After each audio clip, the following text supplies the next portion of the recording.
Взимаме едно хаванче и вътре ще намачкаме по едно яйчице за всяко кученце. Не бива да... В черупката се съдържа калций, който е важен за моите сладурчета. Правим го на хубава кашичка.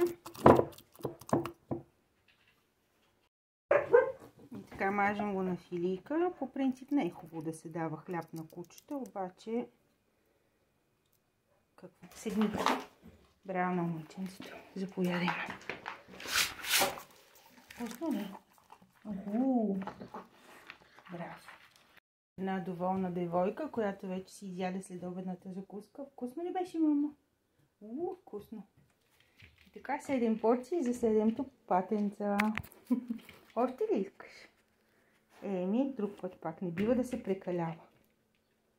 И още един доволен злодур. Вкусно ли беше? Вкусно ли беше, злънце мое? Ето и последните 4 бройки. Ето, приготвяме се в пакетчето. Айде сега да видим откъде ще ме види. Къде ходите, мамо? Айде бързо! Стой! Стой! Стой! Стой! Стой! Стой! Не! Не! Стой! Стой! Стой! Стой! Айде, стой! Чакай! Стой! Стой!